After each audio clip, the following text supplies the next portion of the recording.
Era un sábado por la mañana cuando Shannon Melendi se despertó temprano para ir a trabajar. Tenía 19 años. Estaba estudiando ciencias políticas en Emory y soñaba con ser fiscal federal algún día. Casi que nalgas, dijo tu culo. Tal vez hasta llegar a la Corte Suprema. Se puso una camiseta verde, unos jeans cortos, unos tenis, agarró sus llaves y su cartera y condujo hasta el club de softball donde trabajaba los fines de semana llevando el marcador de los juegos. Este era el trabajo perfecto para una estudiante. Solo tenía que trabajar los sábados, estaba bien pagado y podía hasta estudiar durante los descansos. Lo que Shannon no sabía es que uno de los árbitros del club había estado observándola obsesivamente durante meses, que había estado fantaseando con ella, siguiéndola con la mirada, abandonando su puesto en medio del juego solo para ir a hablarle. Y me da la sensación de que tenemos un caso de viejo verde a la vista.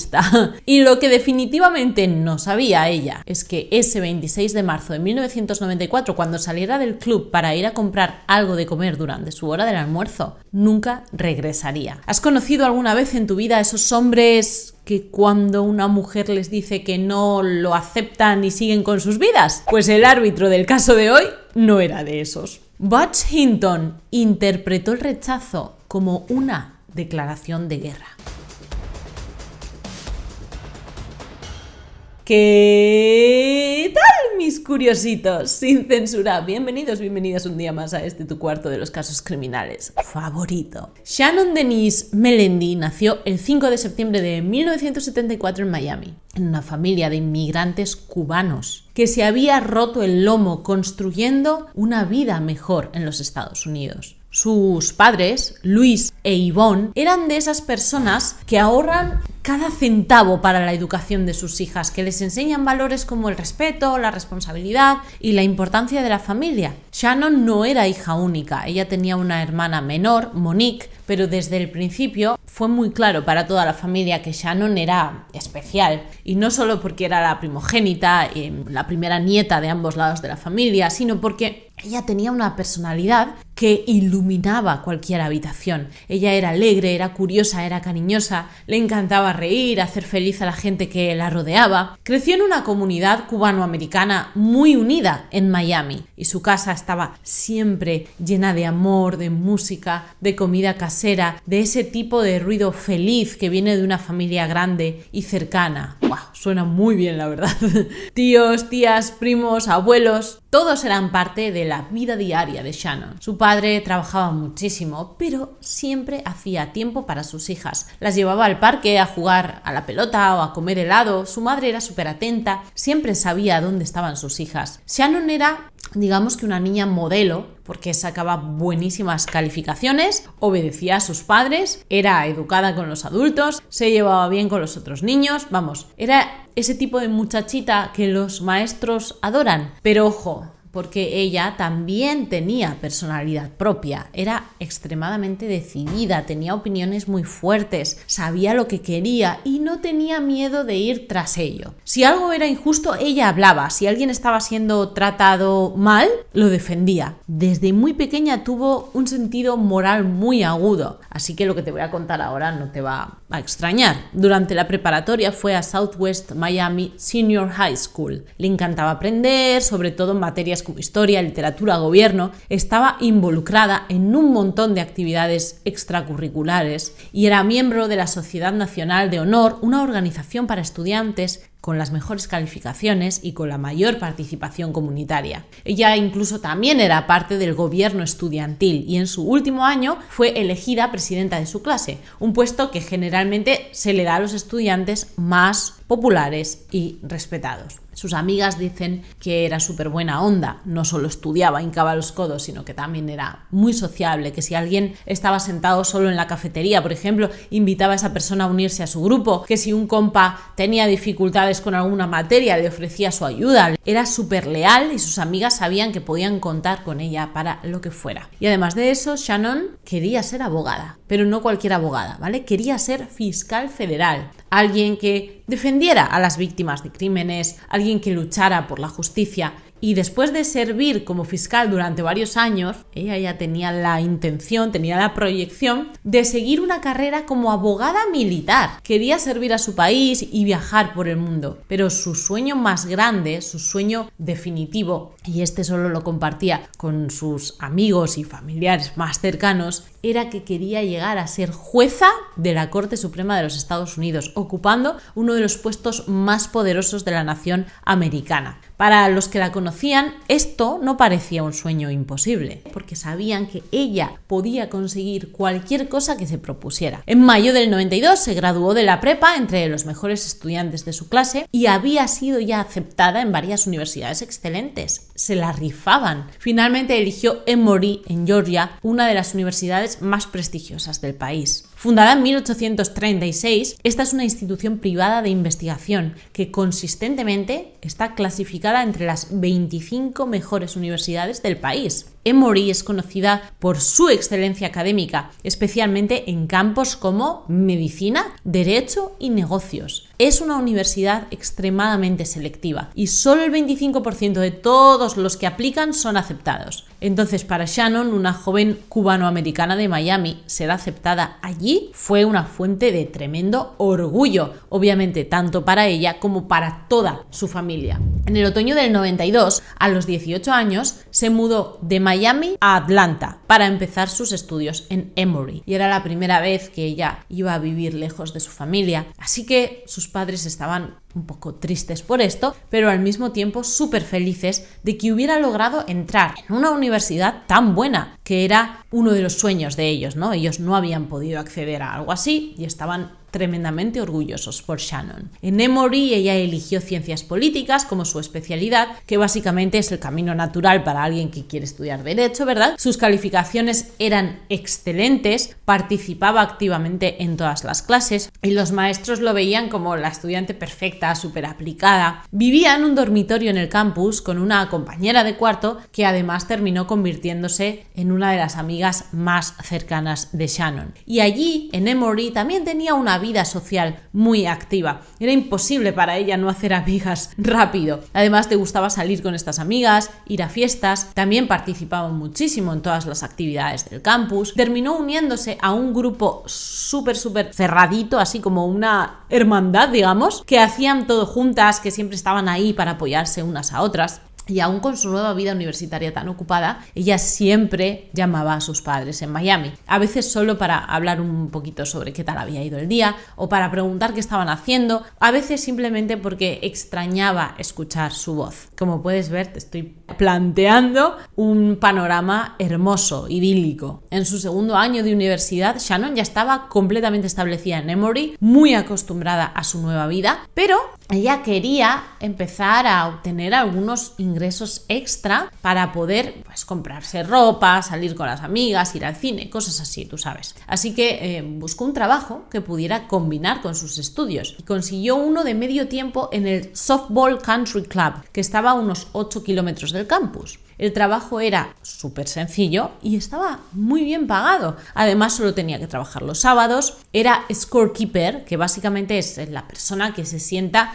a anotar los puntajes de los juegos, ¿no? El trabajo pagaba relativamente bien para la época y ganaba entre 7 y 8 dólares por hora más o menos. Solo era los sábados, generalmente trabajaba durante la mañana. Incluso podía estudiar un poco durante los descansos, así que no interfería para nada con su vida académica. Empezó a trabajar allí a principios de 1994 y, según sus propias palabras, era el trabajo perfecto para la época que ella estaba viviendo. Además, le encantaba el lugar, le gustaba mucho que todo fuera al aire libre, conoció a algunas personas que fueron realmente agradables con ella, que también trabajaban en el club. Estaban los árbitros de los juegos, el personal administrativo y otro personal también que llevaba los puntajes. Entonces, el sábado 26 de marzo de 1994, Shannon se despertó temprano para comenzar, se suponía que iba a ser un día normal de primavera. Se levantó a las 6 de la mañana porque ese día tenía que trabajar, era sábado, le tocaba ir al campo y tenía que llegar aproximadamente sobre las 9 de la mañana. Se empezó a arreglar, se puso una camiseta verde, unos shorts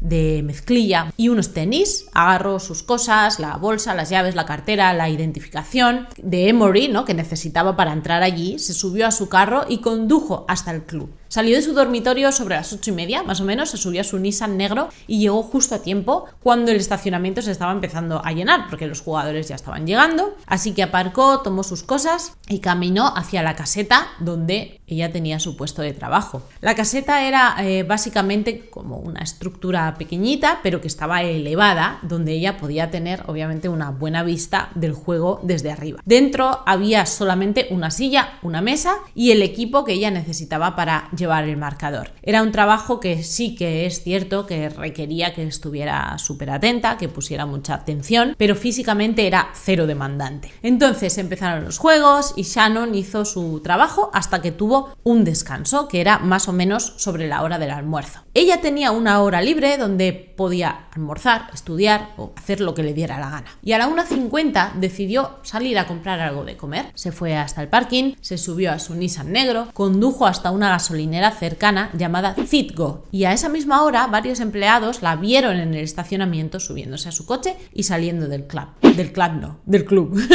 El club es donde se baila. Sin embargo, nunca la vieron regresar. Su compañera de cuarto se preocupó cuando llegó la noche y Shannon no estaba de vuelta. El domingo por la mañana, cuando Shannon seguía sin llegar al apartamento, ella y 2 amigas más decidieron ir a buscarla. Fueron al club, pasaron la entrada, dieron la vuelta, pasaron por la gasolinera Citgo y allí fue donde vieron que estaba su Nissan negro, con la puerta abierta y las llaves puestas en el encendido. Pero de Shannon ni rastro. Entonces llamaron inmediatamente a sus padres en Miami. Y Luis e Yvonne se subieron al coche y condujeron los 1.610 kilómetros que había hasta Atlanta. Durante el viaje siguieron llamando al teléfono de Shannon, pero después de un rato empezó a ir directa la llamada al buzón de voz. La compañera de cuarto reportó la desaparición a la policía del condado de DeKalb. Las cosas se empezaron a poner frustrantes aquí, porque la poli pensó que se había escapado, que tal vez se había ido con un novio. Es joven, las de 19 hacen eso, les dijeron, y no les pusieron atención. Sus amigas insistieron en que Shannon nunca dejaría su coche encendido allí, abandonado. De hecho, no sé si hay mucha gente normal en el mundo que haga esto, pero la policía siguió ignorándolas. Cuando finalmente fueron a investigar el coche, le pidieron a la compañera de cuarto, mira lo que te voy a decir, que lo condujera de regreso al campus desde la gasolinera y que ellos irían allí a por él. Vamos a ver, yo no sé nada de procesos de la poli y aún así me doy cuenta de que si había evidencia dentro del coche, huellas, cabellos, cualquier cosa, no sé, se iba a perder en el proceso, porque la amiga lo iba a transportar, se iba a montar ella. Pues a la poli no le importó. Y te quiero preguntar algo, ¿soy la única que cree que muchas veces esta gente merece un buen codazo en toda la boca? Las autoridades, quiero decir. Cuando sus progenitores llegaron a Atlanta, el padre, que era súper calmado el hombre, explotó de ira. Era obvio que su hija no se había escapado. Y como la policía no hacía una mierda, decidieron tomar el asunto en sus propias manos. Y para esto es que pagamos impuestos, ¿no? Por lo que estoy viendo. Yo concretamente este año 72.000 euros, ¿eh? Para esto. Hicieron panfletos con la foto de Shannon y los distribuyeron por todo el campus. Organizaron su propia búsqueda. Luis se convirtió en la cara de la búsqueda, dando entrevistas, preguntándole a estudiantes si habían visto a su hija. Crearon incluso una línea telefónica específica para obtener pistas. Y 3 días después recibieron una llamada que les heló la sangre. Un hombre dijo que el color de los shorts estaba mal en el panfleto. Tenía razón, decía que llevaba unos shorts verdes cuando en realidad eran de jeans, de mezclilla. Y el hombre dijo: tengo a Shannon y la voy a mantener hasta que termine con ella. Y colgó. ¿Te puedes imaginar la cara que se le quedó a los padres? La policía trató de rastrear la llamada, pero solo pudieron determinar que venía de un teléfono público, de una cabina de hecho. 11 días después, la Universidad Emory recibió otra llamada. Un hombre dijo que tenía un anillo que Shannon usaba, que ella estaba bien y que extrañaba a su familia. Esta vez pudieron rastrear la llamada a un teléfono público a 32 kilómetros del campus. Cuando llegaron, encontraron una bolsa dentro de la cabina y dentro de la bolsa, envuelto en una cinta, estaba el anillo de graduación de Shannon. En ese momento la familia supo que algo terrible había pasado.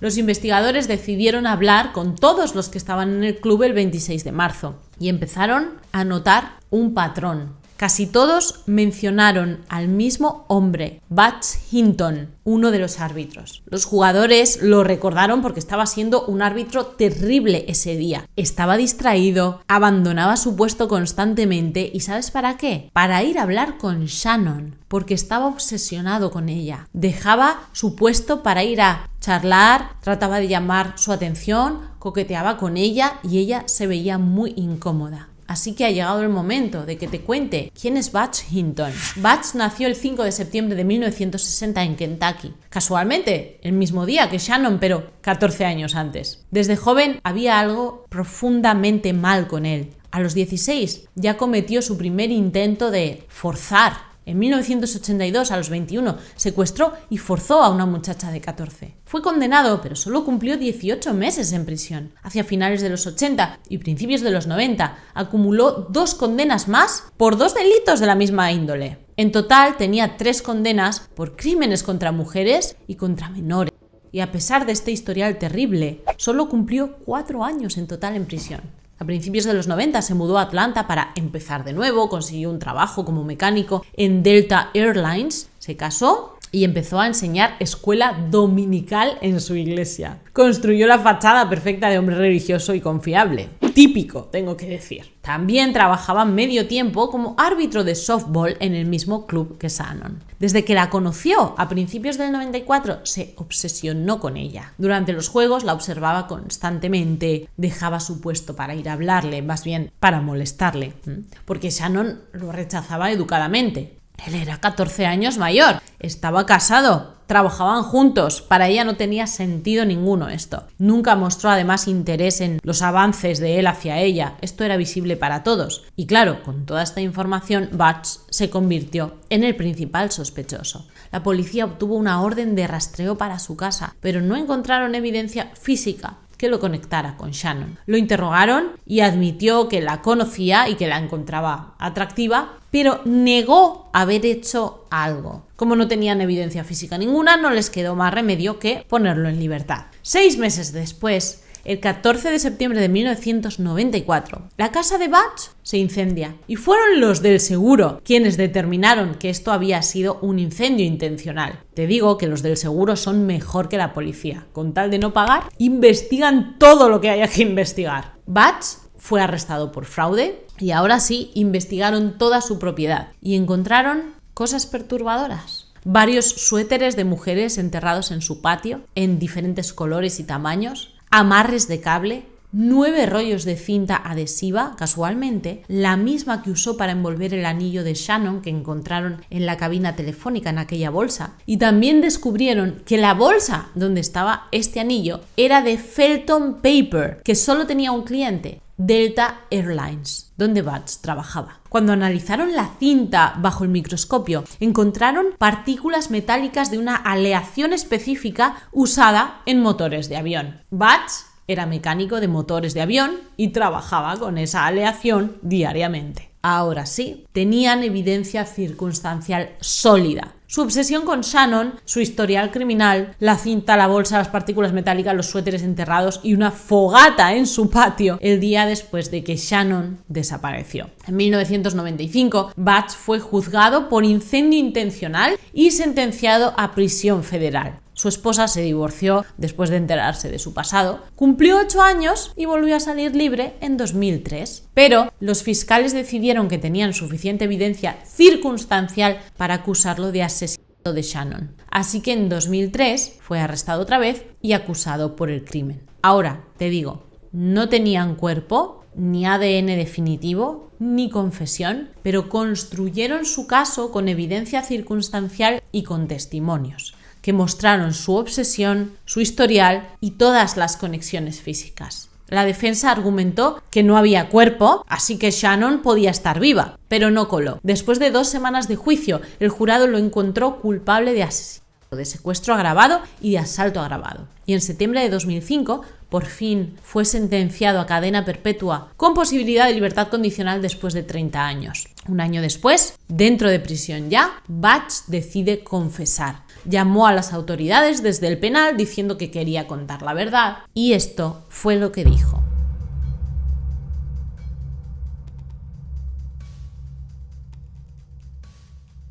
Confesó que había esperado a Shannon en la gasolinera de Citgo. La convenció para dejarlo subir a su coche, luego la amenazó con un cuchillo que se sacó del pantalón y la forzó a conducir a su casa. La forzó 2 veces y en la madrugada del domingo decidió que ya no le servía y que tenía que quitársela de en medio, así que hasta que falleció. Luego encendió una fogata en su patio, quemó todo el cuerpo y cuando el fuego se apagó, recolectó los restos y los desechó, pero nunca dijo dónde. Después llevó el auto de Shannon a la gasolinera, lo dejó con las llaves puestas, regresó a casa, limpió toda la evidencia y esa noche llevó a su esposa a cenar como si nada hubiera pasado. Cena de celebración, le llamo yo a esto, ¿no? En 2012, Butch tuvo su primera audiencia de libertad condicional y el padre de Shannon asistió con una foto de su hija y menos mal que la junta negó la solicitud. En 2020 tuvo su segunda audiencia y Louis, el papá de Shannon, de 74 años ya en aquel entonces, volvió a asistir. Otra vez le fue negada, pero podrá aplicar de nuevo próximamente. Y la familia, si es que sigue viva, estará ahí para asegurarse de que permanezca en prisión. El caso de Shannon, sorpresivamente, te lo debo decir, porque generalmente suelen quedar en el olvido, pero cambió muchas cosas. Las universidades empezaron a requerir verificaciones de antecedentes más rigurosas para todo el personal. Se implementaron también mejores sistemas de alerta y programas de escoltas de seguridad. Y el caso de Shannon se usa ahora como entrenamiento policial, mostrando cómo no manejar una desaparición. No me lo puedo creer, de verdad. La policía aprendiendo de sus errores. También se convirtió en uno de los casos nobody, o sea, sin cuerpo, más importantes, demostrando que se puede obtener una condena sin cuerpo si la evidencia circunstancial es suficientemente fuerte, cosa que me vas a perdonar, pero pasa en muy raras ocasiones. ¿Qué piensas tú? ¿Cómo podemos protegernos de depredadores como Butch? ¿Cometió Shannon el primer y fatal error dejándolo subir a su coche? ¿O crees que nada podía salvarla después de que el tipo le había puesto los puntos encima? Te voy a estar leyendo abajo en comentarios. Nos vemos en el próximo caso muy prontito. Si no quieres perderte nada de lo que te traigo esta semana, que te he preparado 2 casos más aparte de este, vamos a meter una caña que no veas hasta que lleguemos al año que viene. Suscríbete y activa la campanita de notificaciones. Mil gracias por haberme acompañado, de verdad que estoy tan feliz de que disfrutes tanto de estos momentos como lo hago yo mientras te los cuento. Te mando un suculento besote donde más te guste para que pienses mucho en mí. Hasta el próximo día. I love you. Chao.